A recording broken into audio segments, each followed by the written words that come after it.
I'm gonna, I think, maybe take a step back and talk a little bit more generally about what's being used today for breast cancer risk prediction, and share some additional validation studies that I've been working on in some of the cohorts that I work with. A full disclosure, I am an epidemiologist.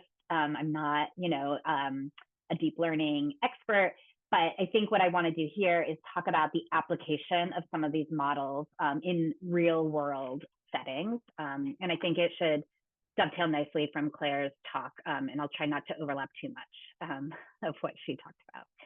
So I actually like to start with my acknowledgement. So this work is from an R01 from the NCI, and together with my collaborators from both BU, including Claire, and collaborators from Columbia. So this is the fabulous team with experts in all areas of the study.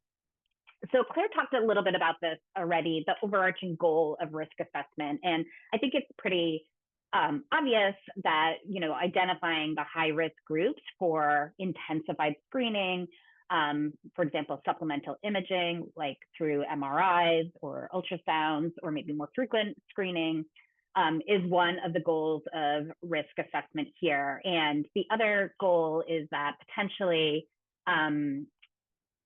sorry, just in the chat.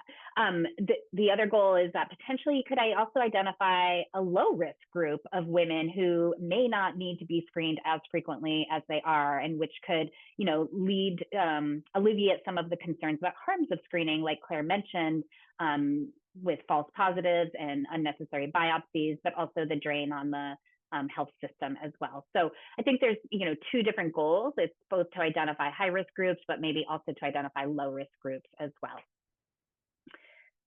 So there are a number of models, and Claire and Kayhan talked about both of these. Claire had mentioned that most of the clinical risk prediction models that are based on, sorry, I have to just move this out of the way, are based on, are based on, are you still seeing my screen? Yes. Yes. Okay, good. Okay, thank you for answering. Okay. Based on demographic and reproductive history and family history, she had mentioned that they are have AUCs less than 0.7, which is true, and I agree. The Gale model, or the breast cancer risk assessment tool, is one of the ones that has been most validated in the literature, with at least 58 validation studies assessed in this recent review. And in fact, 0.69 is on the high end of how they perform in different populations. And there's quite a wide range, with most of them, most of the AUCs at the 5-year risk ranging from 0.54 to 0.69. The higher AUCs are generally achieved when these traditional clinical risk factor models are supplemented by genetic information, like a polygenic risk score or addition of imaging such as density to these models. And you can see here some of the genetic risk prediction models, the Tyrer-Cuzick here and the Bodicea. The AUCs do improve when you add the SNPs from the polygenic risk score. So, overall, the other important point that was touched on earlier is that these models tend to underperform in Black women. And in models that women with family history require genetic testing and polygenic risk scores, the clinical application of some of these models is, less well suited for low resource settings. So the models commonly used today are based largely on data from white women, and as I said, do not perform as well in Black women, who are more likely to be diagnosed at younger ages of breast cancer and with more aggressive forms of the disease, including estrogen receptor negative disease. So in the Black Women's Health Study, which I'll talk about in a minute, the Gale model, the AUC for applying the Gale model to the Black Women's Health Study was 0.56. And we recently developed a new model based on data from more than 3,000 Black women with breast cancer and 3,000 controls. These are data from a number of large studies with decent numbers of Black women with external calibration in the prospective cohort of Black women. And what we saw with this new model that was developed specifically among Black women, data from Black women, is that the overall C statistic improved from 0.56 to 0.58. And then when we added a PRS, the polygenic risk score, that AUC increased further to 0.62. So although the AUC here, 0.58, and with PRS of 0.62, is on par with measures of discriminatory accuracy for similar risk models that were developed in white population, there's still clearly a need for more accurate risk prediction in certain vulnerable populations. So this is where the application of these image-based models is really attractive, because the emerging data, as you've heard, suggests that deep learning models based on mammographic images do outperform traditional breast cancer risk prediction models. And there's just, this is a recent review just showing these much higher, you don't have to look at this entirely in detail, but, AUCs approaching 0.8 for some of these models, which really is just a lot better than the traditional risk factor-based models. So despite this encouraging performance, though, there are, relatively few studies that have evaluated the performance in vulnerable subgroups. And we're going to focus here on MRI, which is what you heard from Claire as well. And we chose MRI as the tool to validate in some large populations, because it was, it's one of the most popular tools out there, and it was published as an open source model. So at the time we wrote the grant, this is what was available. And there had already been some preliminary data suggesting that it might perform well in diverse cohorts, which I'll share with you in a minute. I am aware that Dr. Yala, who was part of the development team for this model, will be speaking later today, and I think he's already come out with a new version of MRI. So the other concern about this field of work is I just think how fast it moves, and once you have a validation for one model, we're on to the next one. But I think there are still really important insights to be gained from these validation exercises.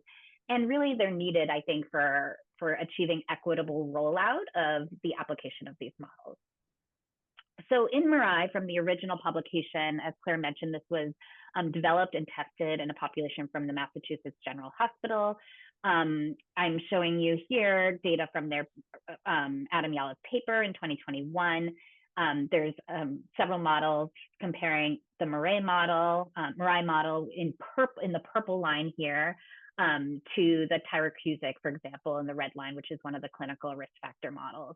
So you can see that compared to Tyrer-Cuzick at the 5-year risk assessment period, the Tyrer-Cuzick achieved an AUC of 0.62. And then MRI was 0.76. So that's a huge jump for AUCs for breast cancer risk prediction models.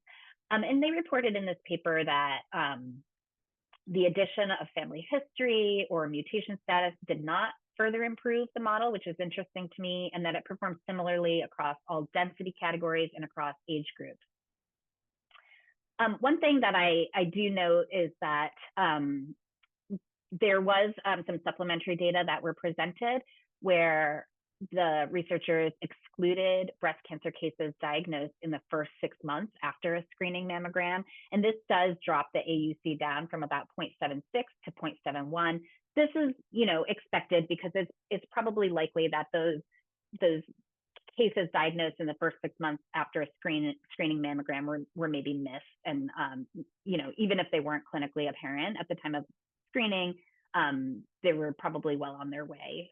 So what we're really interested in is the performance of MRI at the 5-year mark, not as a diagnostic tool, but as a risk assessment tool.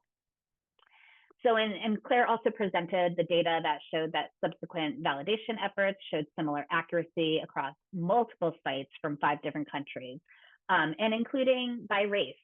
So originally in the Massachusetts General Hospital data set, they were able to stratify by race and found that MRI among white women, the 5-year risk based on MRI was 0.75 compared to 0.64 in the Tyrer-Cuzick model, and 0.72 in Black women. So quite a bit lower in Black women, but the other thing that you can see is that the confidence interval here, 0.56 to 0.89, is quite wide. And the thing about this validation is that only 5% of the study population from MGH included Black women, and there were only 26 cases of breast cancer diagnosed in Black women from this validation effort.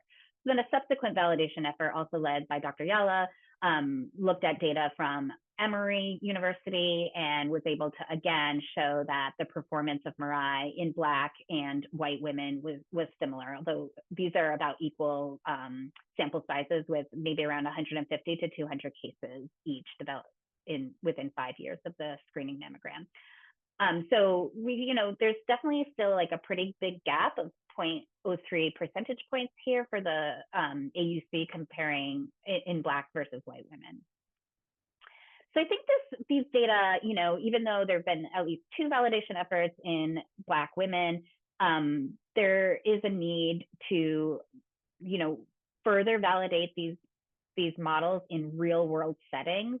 And what is really important to think about is that all of the validation efforts so far have been based either in a screening population or a single clinical site. And, there are differences across radiologists across sites. There are differences in screening practices in different populations. And then, so I think we really haven't fully evaluated the performance of these models in Black women because of sorry, I didn't mean to go back. Okay. And the other thing is that, there have been very few studies that have looked specifically at women with who are high risk due to their family history. So there have been some attempts to stratify, to look at the performance of MRI stratified by risk prediction of like the Tyrer-Cuzick model or the Bodefia model, which I'll show you in a minute. But, those efforts are less common than in more general populations. So what we sought out to do was really just to take the off-the-shelf MRI model and apply it to a more real-world setting where the women come from all over the United States and maybe not at a single hospital or clinic. So one of the studies that we looked at was the Black Women's Health Study, and I'll just briefly describe this. This is a prospective cohort study of 59,000 self-identified Black women. And they were ages 21 to 69 from across the United States. They have follow-up questionnaires every 2 to 3 years. They have high response rates. And we had another population called the Sister Study, which was a similarly sized population, mostly non-Hispanic white women. And they were a little bit younger at the time of enrollment. This is a unique cohort because it's enriched for family history. And I want to be really careful how I explain this, because I've gotten it confused in the past. So all of the women who were enrolled in the Sister Study were free from breast cancer. They had no history of breast cancer, but all of them had at least one full or half sister with breast cancer. So this is a high-risk population. But at the time of enrollment, they were not diagnosed with breast cancer. So in each of these cohorts, we identify incident breast cancers and confirm them through medical record review or linkage to state cancer registry data. Through these registries and medical records, we're also able to get histology and tumor characteristics from their medical records. So from these 2 cohorts, we created 2 different nested case control studies from among women that we had access to their mammograms. So we actually had to reach out to each woman, ask them where they received their screening mammograms in the past, write to those radiology centers, ask them to sign a consent, approve a request for medical records. And those radiology clinics sent us back these images all on various CDs. And so for this study, we restricted to hologic exams because MRI was developed in hologic images. So from the Black Women's Health Study, we ended up with 304 breast cancer cases with available pre-diagnostic screening mammograms within 5 years. and a total of 1,565 women. And in the sister study, a similar process, 221 cases that developed within 5 years of their first mammogram, from about just over 1,000 women. And again, this is the breast family history enriched cohort. So I'm just going to show you some preliminary data. This work is still in progress, and I think you'll be interested because it's a little bit different than what Claire presented for the MRI findings in the BMC population. And I'll maybe touch on that briefly. So up in the corner here, I just have as a reminder what the original MRI validation found of a 5-year AUC of 0.76 for all cases, of 0.71, excluding those diagnosed in the first 6 months, which is what we did here. So I'm just showing you 2- and 5-year risks, but focusing here on the left panel, the 5-year AUC in the Black Women's Health Study was 0.68. So pretty good, pretty close to that 0.71 that was found for everyone in the MGH site. But in the sister study, it's quite a bit lower, 0.58. So not doing super well in the sister study. So we weren't sure, what does that mean? And does that have something to do with the fact that these women are, already at high risk of breast cancer, and maybe the MRI model is just not performing as well? A prior validation effort with MRI did show similar performance when restricted to high-risk groups defined by the lifetime risk of greater than 20%, when the Tyrer-Cuzick model was applied. We were able to apply the Bodicea risk score, which is another genetic-based model that Claire mentioned, and grouping these sister study participants into either high risk of a 5-year risk of 1.67% or higher, and low risk groups showed that really the model did perform a little bit better in the lower, again, they're all high risk, but there's gradients of risk. So in the lower risk, high risk group, the 5-year AUC was about 0.6, which isn't too bad, not quite as good as the original data suggested. But in the high risk group, we're really not much better than a flip of a coin with an AUC of 0.52 for the 5-year risk. We also looked at the performance of this model restricted to invasive cases only, where we see for the Black Women's Health Study and the sister study, restricting to invasive cases only performs similarly to overall, which makes sense because the majority of cases were invasive.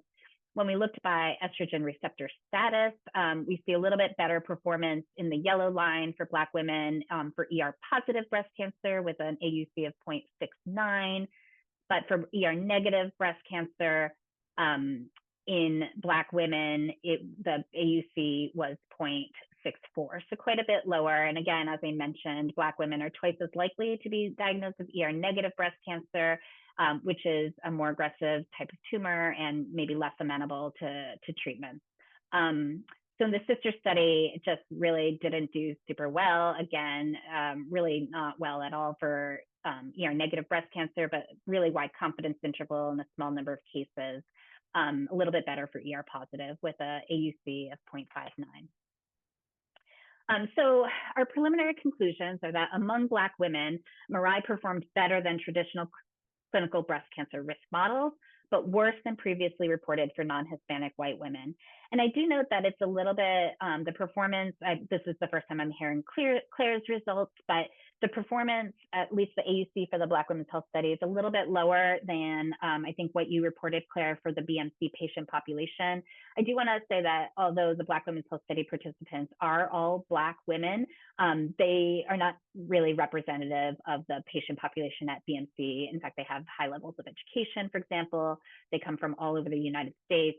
I think one thing that is interesting about the performance of MRI in this group is that it does pretty well, even though these mammograms are coming from all different sites, and they're all hologic, but they could be different models of different, of hologic machines. So then the reasons for the poorer performance in the sister study require a little bit more further evaluation. The sister study participants were a little bit younger, although the previous validation efforts for MRI showed maybe better performance in the younger group.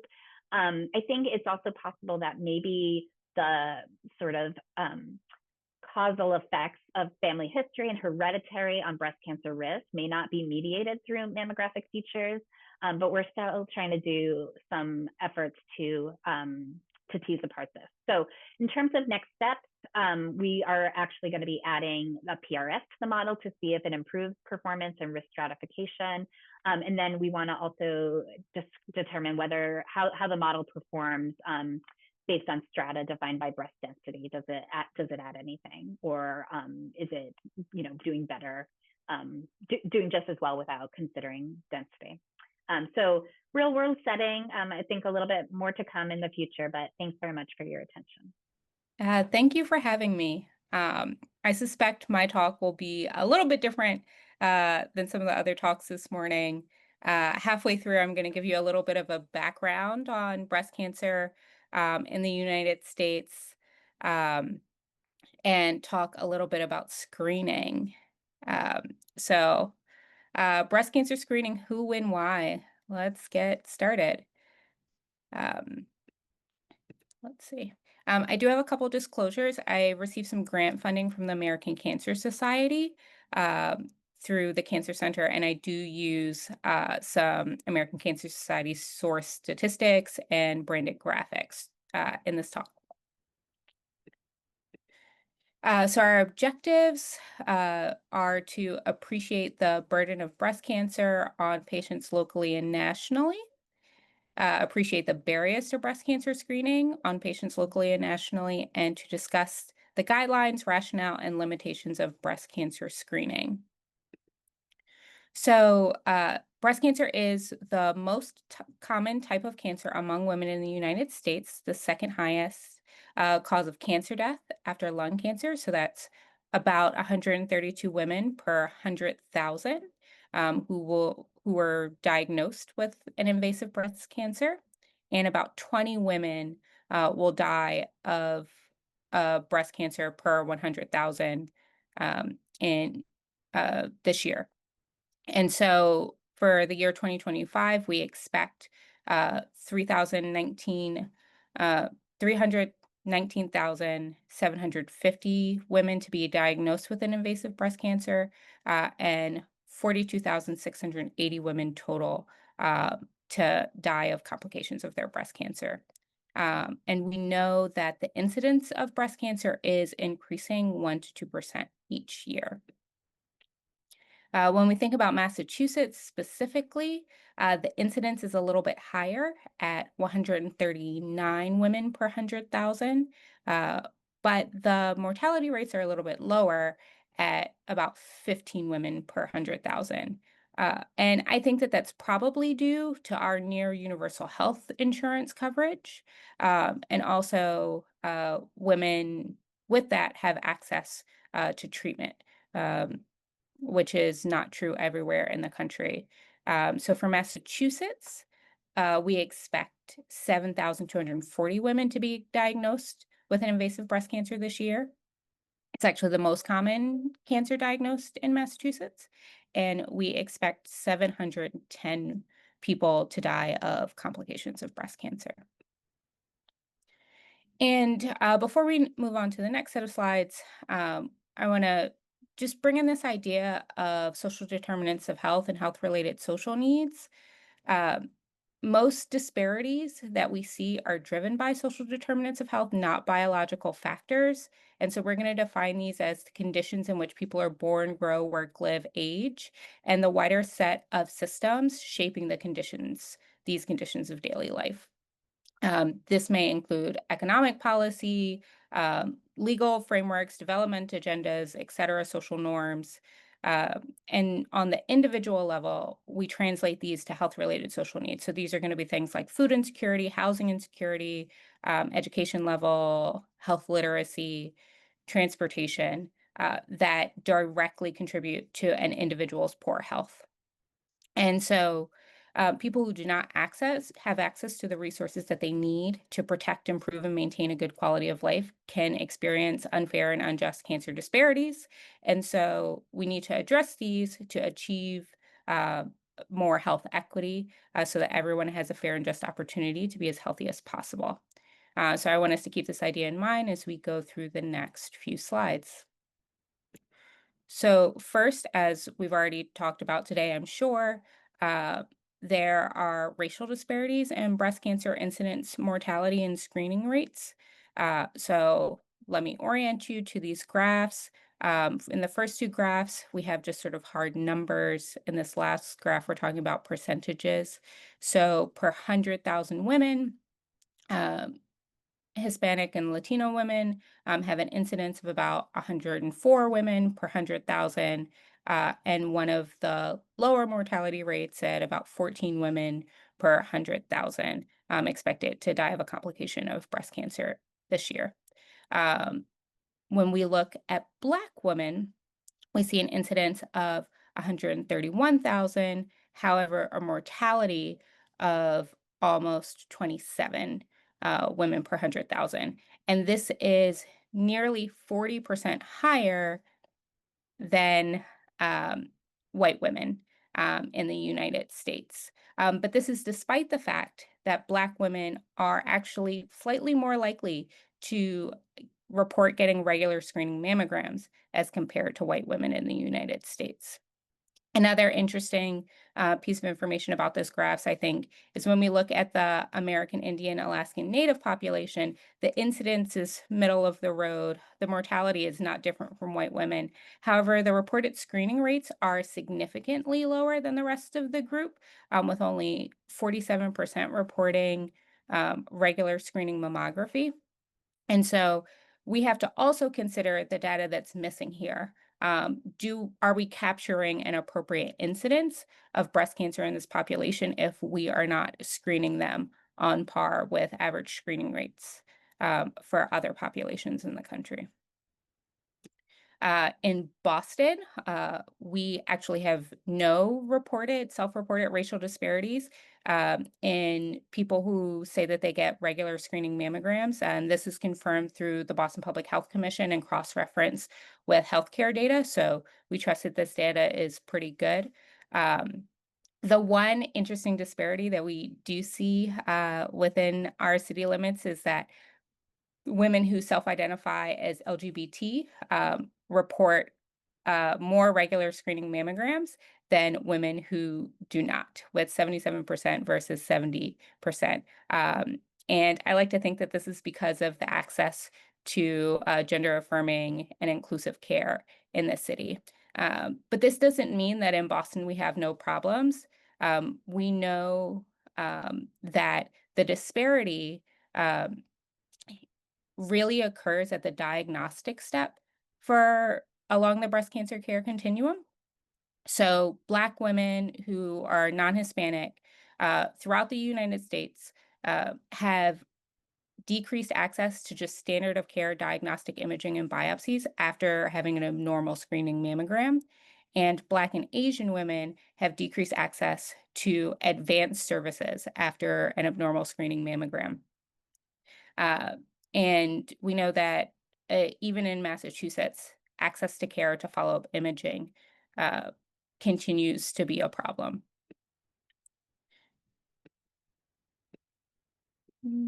There we go. Thinking about other health-related social needs, when we think about education, family income level, or immigration status, this tracks with self-reported screening rates in the ways that you expect, with those having more education, higher family income, and being in the US, born in the US, or in the US for more than 10 years is associated with higher rates of screening.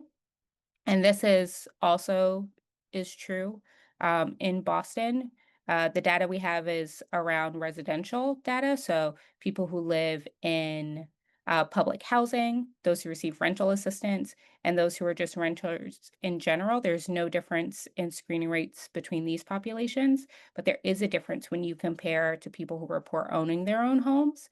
And this likely tracks along the same demographics as I showed in the previous slide with education, income, and immigration status being tied to home ownership in the state of Massachusetts.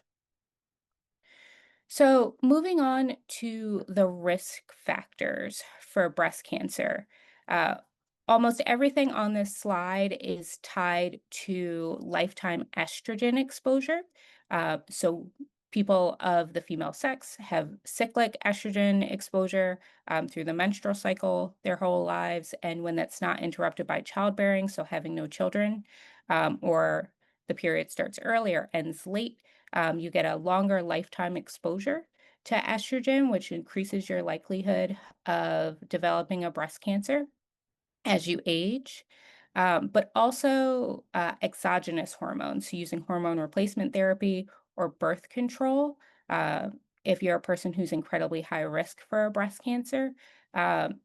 Now, I do think that it's important to say here that the incremental risk of using a birth control or using short-term hormone replacement therapy uh, is probably not higher than the benefit of that treatment for most women. And so it'll have to be an individualized discussion with your healthcare provider to decide whether or not the risk is worth the benefit for any one individual. Another thing that I think is important to talk about is sort of this end of the spectrum. Um, we know that there is peripheral conversion of hormones to estrogen, particularly in people who are very overweight. And when we are sedentary, uh, that process of converting hormones peripherally into estrogens is accelerated, as well as eating lots of processed and fatty foods. So, of all the things on this slide, this sort of corner over here is probably the only thing that's actually within a person's control. Another thing that I've added to this slide are environmental exposures. We now have really good evidence, particularly in veterans who were exposed to burn pits in the Mid East, and in populations who are exposed to air pollutants, particularly around refineries, that fine particulate matter can carry chemicals into the lungs, which are absorbed and act like estrogens in the body, and superfine particulate matter, less than 1.5 microns, can actually be absorbed by the lungs and act like estrogens in the body. So all of these risk factors, save for like your genetics and exposure to radiation, can really be tied back to excess hormone. Um, and I went through all of that to say that there's probably nothing we can do at this time with current technology to prevent breast cancer, but mammograms are secondary prevention. If we can catch breast cancers early, then we can reduce the mortality, and we have more effective treatments. So, in about a dozen well-designed randomized control trials, we see that just in the intention to treat analysis, women who were invited to have a mammogram had a mortality reduction of about 20%. And then when we look at the as treated analysis, so people who actually got mammograms compared to those who did not, almost 40% of those women, sorry, excuse me, those women had a 40% mortality reduction. And that is also borne out in large observational trials. Like there was a very large observational trial of 2.8 million women in Canada who got screening mammograms starting at age 40. And they saw across all provinces in all age groups, even the younger 40 to 49 age group, 40% reduction in breast cancer related mortality. So the things that we can do to that are within our control to reduce any one individual's risk of breast cancer, as I said, is maintaining a healthy weight, being physically active, avoiding alcohol, and avoiding tobacco. Nicotine is a poison to the body. It constricts the small blood vessels that are important for healing, but also we know that the aerosols that you breathe in when you're smoking tobacco also carry some of those chemicals that can act like estrogens in the body. So, there are many different organizations that provide guidance for average risk women on when they should undergo screening mammography. In the year 2025, almost every group has shifted to starting mammograms at age 40 for all populations. The American Cancer Society is changing its language to recommend that women start at age 40, but at minimum, they should start at age 45. And this is because we know that the incidence of breast cancer is rising, particularly in underserved populations in younger people. And so if we can catch these breast cancers early, we hope that we can treat them more effectively. When we think about when to stop mammography, uh, I don't think that the evidence for this is as robust. And so in my clinical practice, the conversation I have is when life expectancy is less than 5 to 10 years. But as long as a woman is in good health and is active and would be interested in subsequent treatment, I think that it's appropriate to continue screening mammograms. And finally, when we think about the mammogram interval, we know that the more sort of screening mammograms you have to compare to, the better the next screening mammogram is. So that drives a lot of this data on annual uh, screening mammography recommendations. You'll see that the US Preventative Services Task Force is an outlier here, and they recommend mammogram every 2 years. And part of that is just practical. Currently in this country, we don't have appropriate access to mammography for all women to get screens every single year. And so part of their argument is from a population health perspective to make screening more available by making sure there are slots available for everyone. All right. And the last thing I want to talk about is this idea that, none of the tests we have are perfect, which is why we're spending today thinking about what are ways that we can improve screening for women moving forward. We know that if we screen 1,000 women, we'll probably miss two. Uh, and 30 of those women will be called back for additional testing.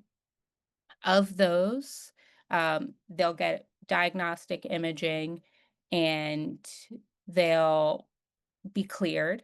But 12 of those women will uh, go on to need some sort of biopsy, hopefully core needle biopsy. Some will go on for surgical biopsies.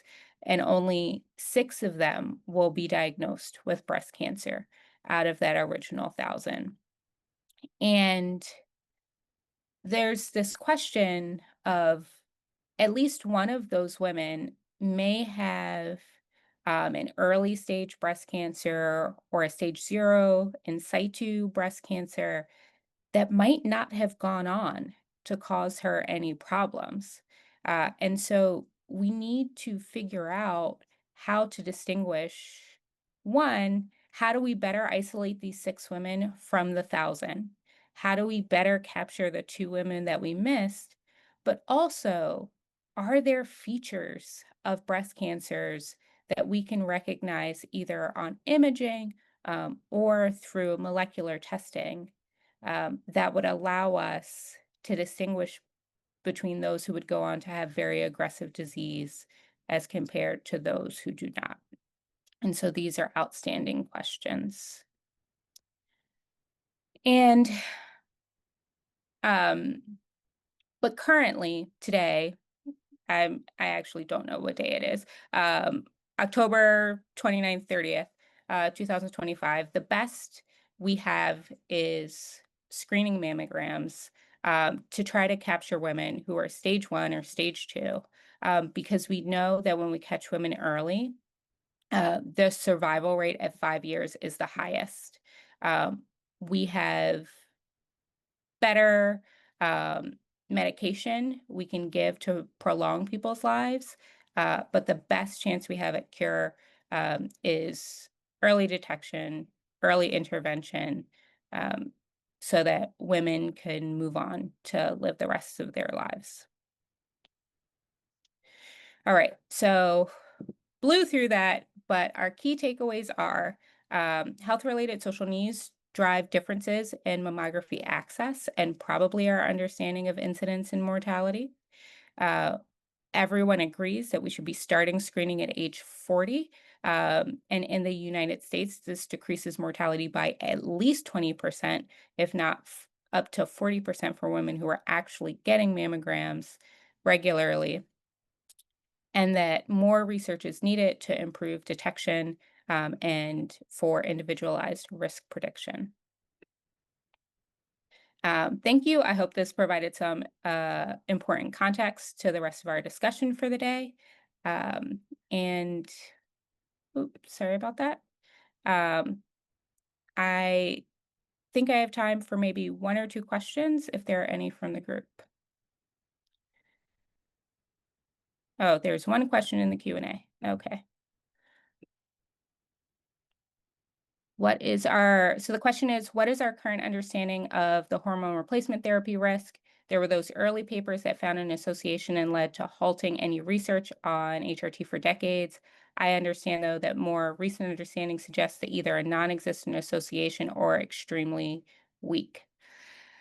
I think that the data on this is very messy. I think the best data we have that there is maybe a suggestion of a risk is not actually from hormone replacement therapy, but there was a paper that came out last year on the progesterone IUD having a very small, we're talking less than 1%, I think, lifetime risk of um, or of increasing someone's risk for breast cancer. And based on our understanding of the pathophysiology of breast cancer, particularly in a world where we see higher BMIs, more sedentary lifestyles, increasing exposure to environmental toxins that also act as estrogens in the body, it's worth a pause and a consideration, particularly in a woman who is otherwise very high risk. So I don't want to dismiss the hormone replacement therapy as non-existent. But I do think that for an average risk woman, it's important to have the conversation with your provider about what the benefit of the treatment is. Because almost certainly the benefit of why hormone replacement therapy is being recommended will outweigh the incremental risk of breast cancer for that patient in the future. Hopefully that was an adequate response. All right. Well, thank you so much for having me.